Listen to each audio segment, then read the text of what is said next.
Hello guys, today I want to show you guys my mistake of welding my Visco LSD diff.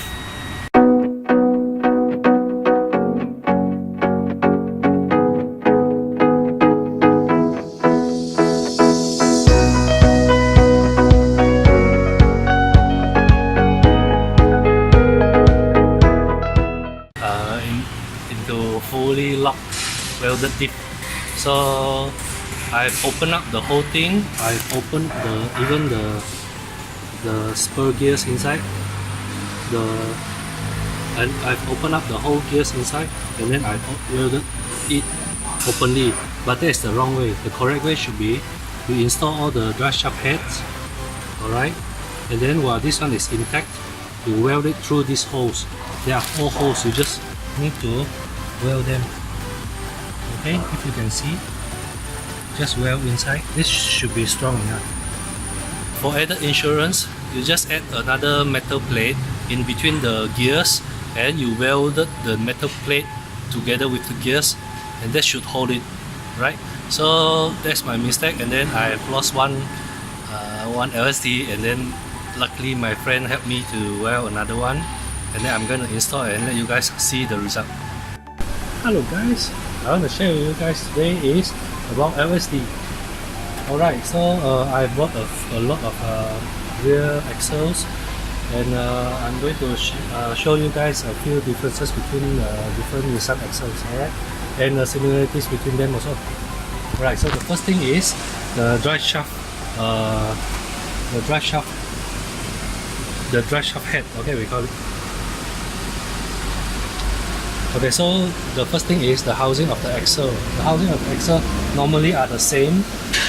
Okay, so most of them can be fitted via different subframes, but the difference is maybe some of them there are 2 bolts over here, or some of them they got 4 bolts. Alright, so most of them the long shaft will directly go into here, and all of them are the same. Alright.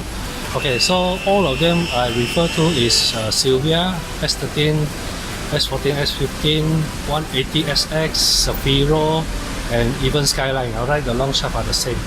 Alright, even there are some differences for the housing over here. Is some of them got bush, some of them doesn't have. Okay, some of the LSD got this speed sensor. Alright, this one can read the speed. It doesn't really matter, especially we are doing for drift, unless we go for drag. Okay, we want to know what is the drive shaft speed, then we need to use this drive shaft speed sensor. Alright, so there are a few differences. The second difference I want to share with you guys is the drive shaft head. Alright, there are only 3 types. Okay, I'm going to show you guys these 3 types. Okay, the first one is this one, 2 holes, 2 holes, 2 holes. So this one, the drive shaft is the weakest. The drive shaft is the weakest, the smallest one. Alright. The second one is the 5 bolts, even 5 evenly spaced bolts. This one is the second strongest drive shaft. Okay. So when you are going for like 500 horsepower, this type of drive shaft is enough for you. But if you want to go over, you need to go for the third drive shaft that I'm going to show you guys. Alright, the third one is this one. This type is you can get from Skyline, GTR, R32, R33, maybe Fair Lady also okay. But this one I'm not 100% sure. But I want to share with you guys is all the different drive shafts or drive shaft head. You need different LSD which is inside. Okay, I'm going to show you guys the breakdown later. So when you select your drive shaft head, that means how many holes you are using. Then you need to use the corresponding LSD which is inside. Alright, all of them are different. Okay, so this one is the strongest of them all. This one you can get from half cut shop, from second-hand car shop. Alright, this one I buy a few just to spare, and I'm going to show you guys a few things about rear axle too. Alright guys, I've opened up one just for science for you guys to see. This one is the housing. This one got 4 bolts.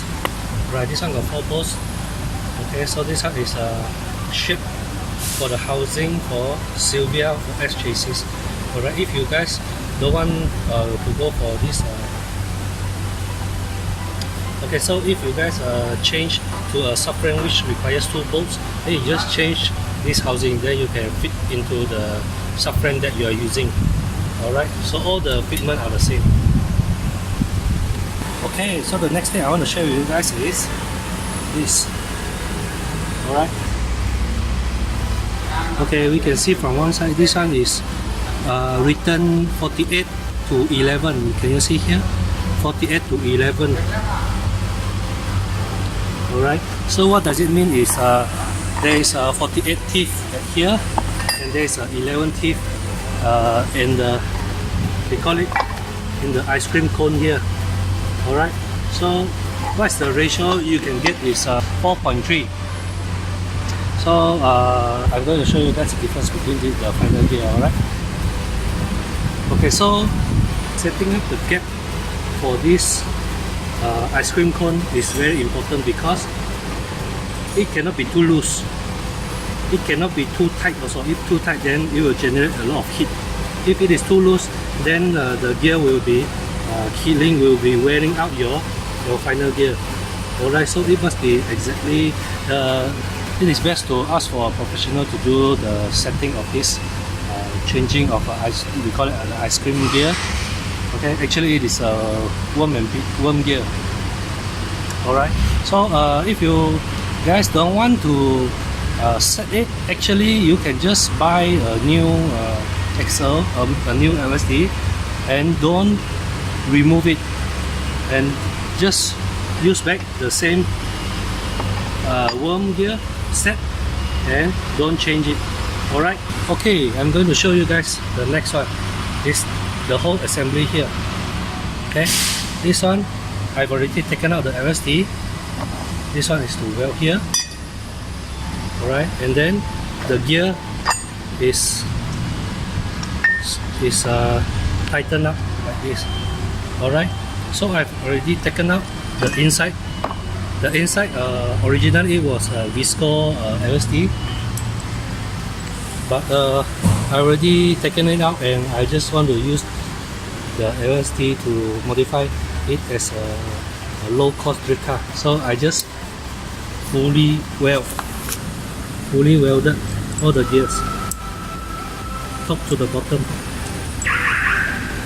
Alright, so this one allows me to lock the both rear tires, but there are difference between the two-way LSD and also a fully welded LSD. So open up the whole rear LSD is fairly simple and it doesn't require much expertise, but setting up the different gear set, the different worm gear set requires a lot of skills, a lot of open and refit back and change the shims. So if you are not so confident about doing it, try not to do it because you may burn your LSD. Go to us for professional help so that in order for you to prevent your gears from burning out. Alright. One thing I like about Nissan rear axle is because all of them are interchangeable, and most of them are really good price because there are a lot of supply, so the demand is always lower than supply, so they are always cheap. And there are a lot of final gear ratios also, from ranging from 3.9, 4.1, 4.36, 4.375, 4.6 plus 4.9. Alright, so people tends to play around with the gear ratio for the final gear, and they don't directly change the gear ratios inside the manual gearbox because it is more affordable that way.